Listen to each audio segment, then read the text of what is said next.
Why is everyone so needy?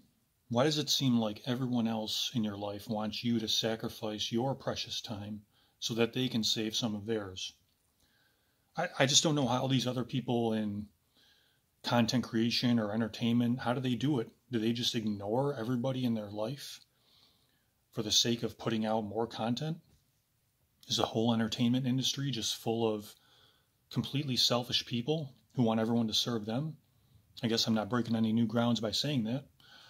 I guess that's why most people never make it, because most people are valuable contributors to the species as a whole. Actually, much more valuable than anyone in the entertainment industry. Just needy, needy, needy. I guess they're the needy people. Everyone is serving them. But anyways, does anyone have any comments? Comments for me to reply to? I need some comments. Oh, okay. Okay, I got some comments. Whew. Well, from the last installment of this series, finally replying to old comments. Night of your life, always there for you. Night of your life. Night of Your Life commented, if Chris had more time and had sent red herring text, the police would have taken a little longer to catch him using the additional evidence left by the location of the mobile when the text was sent. Shanann had too many friends for Chris to be such a monster and then to walk off into the sunset with his mistress. As the prosecutor said, quote, get a divorce. Right, and to state that so plainly, get a divorce, makes it seem like, well, divorce is so simple and easy. Divorce is very tough. Divorce is hard to go through, and especially on the kids. Despite that great Louis C.K. joke about how divorce is the best part of a relationship, it has its consequences, and it takes a tough person to get through them. A category in which Chris was not a part of. So now moving on to replying to comments, there was one final comment from his Master Plan Revealed Part 3. And it was a long one, but I think just short enough that I can read through the whole thing. From Amber Lacoste. Chris speaks of his many resentments towards Shanann as you described them. The old life was to be replaced by the new, and he spoke of Nikki's wanting to be first, and he wrote a card describing her wanting to be the first, and how they would have many first moments with NK. I can tell by his judgmental tone and his callous emotional distance towards his wife and children that Chris had already discarded his family. No caring, loving father or husband could murder or plan the murders of his babies and his wife, stuff their lifeless bodies in oil batteries, dig a grave, and then act totally normal towards his co-workers that same day. He must be a sociopath or psychopath that is able to mirror his new predator girlfriend's personality, void of any true love or emotional worth, desiring his new lustful partner and exposing the monster within himself to all right-thinking onlookers, his real self, without the mask exposed. His total unemotional TV interviews reveal he is not normal. Perhaps he is an idiot of sorts. He never had a clue. He obviously thought he could beat the lie detector test as well. So much for Chris's and Nikki's planning the perfect murders. I absolutely have no doubt that the disgusting girlfriend is involved and probably participated and needs to pay for her part. She has lied in every interview. Cell phone pinged in Frederick morning of the murders, and there is possible video evidence. She destroyed her phone SIM card. Need I say more? A lot of good points there. I saw no evidence that she's involved in the murders, only that she seems to be a rotten, selfish human being who may have inspired Chris to finally cross over to that line that he was going to cross over anyway. I mean, we need to hold Chris accountable for his actions. He's the one who actually did it, did all the cover-ups. As I go through in the entire series as Master Plan Revealed, so many lies that he had been planning, thinking about, like, this is how I'll explain away A, this is how I'll explain away B, this is how I'll explain away C. You can just tell he was so prepared for it. And nothing that the mistress, it's only about protecting herself, but there's nothing to really absolve herself of the murders. And Chris has nothing but absolving himself of the murders. So I'm still open to the fact that she might have been involved. I just haven't seen it yet. Nothing that I've seen has convinced me that she should be held accountable for anything other than being a sociopathic manipulator, destroying a family through an affair, but I don't see any relationship to the murders there. Not that I'm saying it couldn't have happened, I just haven't seen it yet. So now moving on to comments from his master plan revealed part 4. Anaz says, how does he not realize he is insulting the intelligence of 2 CID interrogators by lying so much? Puzzles me. Well, that's what happens when your brain is failed to fully develop to the point where you think that you're always the smartest person in the room.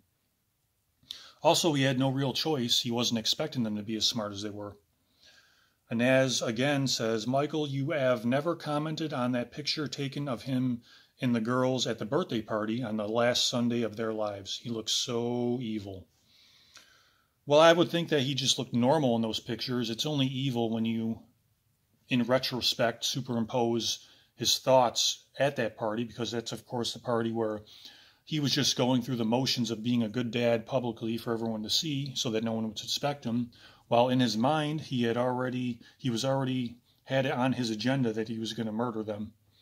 And, of course, that's the party from where he called his coworkers to tell them that he would go to the Survey 319, the site where he would dispose of the bodies all by himself. You guys don't have to show up. I'll just go there and take care of it myself early in the morning before anyone's there. When you think about that and you know that's behind his eyes, yeah, it can start to look evil. But other than that, he just looks like a normal guy enjoying a birthday party to me. Okay, Carrie Schneider. I knew a lot of career criminals in the recovery community near Baltimore, Washington. They had extensive histories of committing all kinds of heinous crimes. I counseled some of them, talked to them, lived around them, went to meetings with them. They would, to a man, go around talking about what good guys they were. Quotes, I would give you the shirt off my back. I'm just a big old teddy bear. My mama raised me to be a gentleman. I have a really big heart. I have a gift and I need to share it with the world. Any company / family / woman / school / team, etc. would be lucky to have me. I love helping people. They talked smack about themselves and how the system did them wrong. LOL. And what's funny about that is I think all those things. It's just that the only times I ever say them out loud is in kind of an ironic way, because I know nobody would take them seriously. No one would think that I really am speaking the truth, am saying them seriously, or that it's true about me from their point of view. I know that no one would take these seriously, even though I think them. They occur to me in various situations on a daily basis, I would say. But I can only say them ironically or sarcastically because I know that no one would take them seriously. And people who commit these heinous crimes that you talk to, they never got to that point of realizing what other people would think. They think everyone's just going to believe them for some reason. That's what's missing from their minds. Which is why I hate when they say, who could be capable of doing this? It's not that they're capable of doing that. It's that they're incapable of seeing things from other people's points of view, which the average human being can. Okay, Carrie Schneider again said, I think the coward waited until she was asleep and then smothered her. Every man tells every woman, quote, I like you because I can be myself around you. He fooled NK with that tired old line, LOL.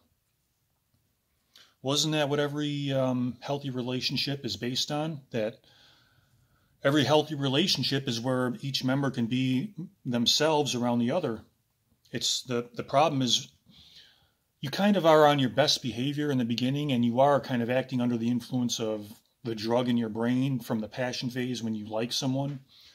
So then that's why you have to put your relationship to the test by seeing how when that passion phase dissipates and that drug is no longer in your brain and your real self, your daily self starts to come out, can you still be yourself around this person? If, Chris got past that and he was just always being whatever Shanann wanted him to see, whatever his coworkers, whatever his family wanted him to see, until he got to the mistress where she was a enough of a manipulative sociopath that Chris could finally reveal these unresolved evil issues in his brain that the average person resolves by the time they get to Chris's age.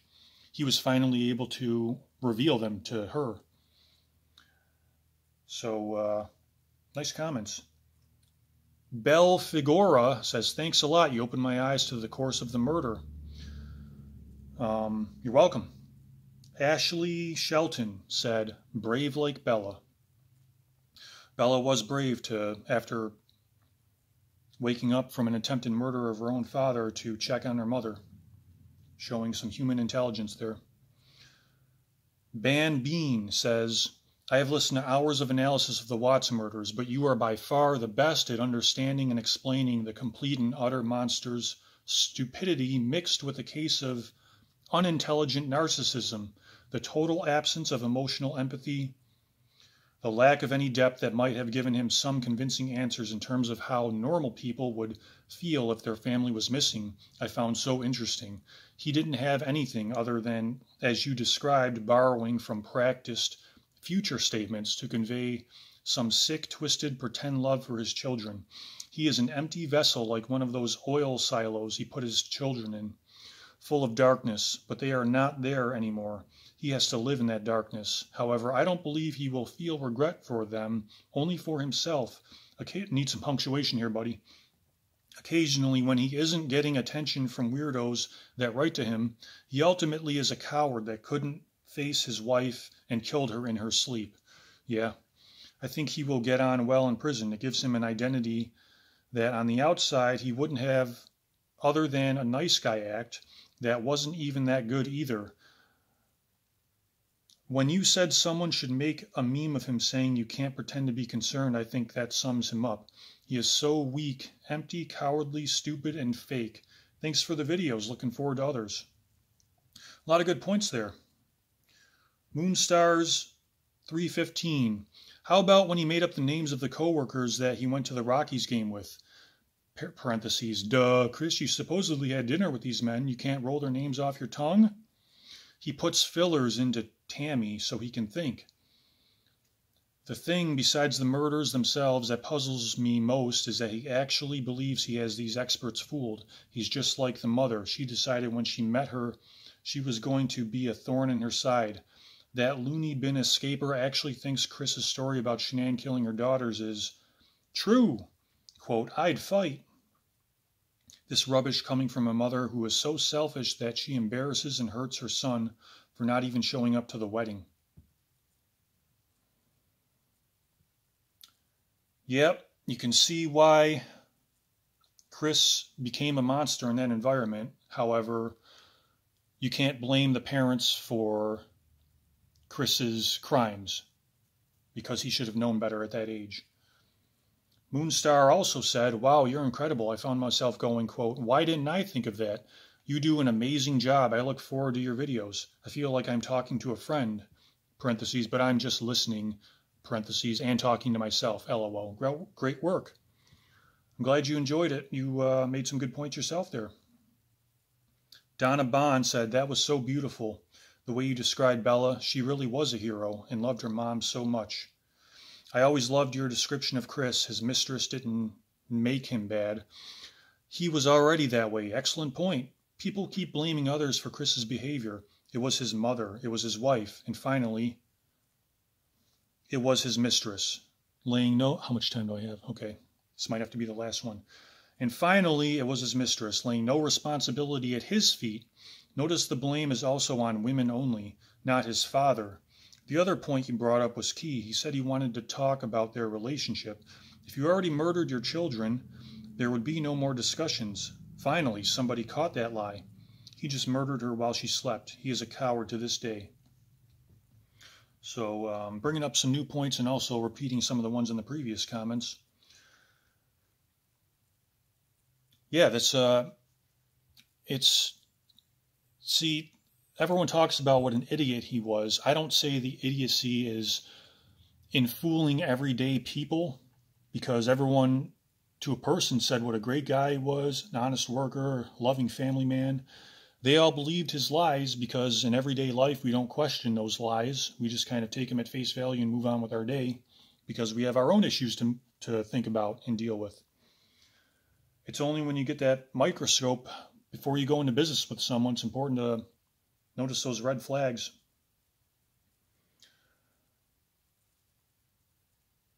Well, I'll say one more. Donna Bond, I love you, man. You're really good at this. Thank you, Donna Bond. That was really nice of you to say. And I appreciate you leaving that comment. Well, I'll have to end it there. For some reason, the videos are getting less and less time to record with. So hopefully I'll see you next time with a slightly longer video.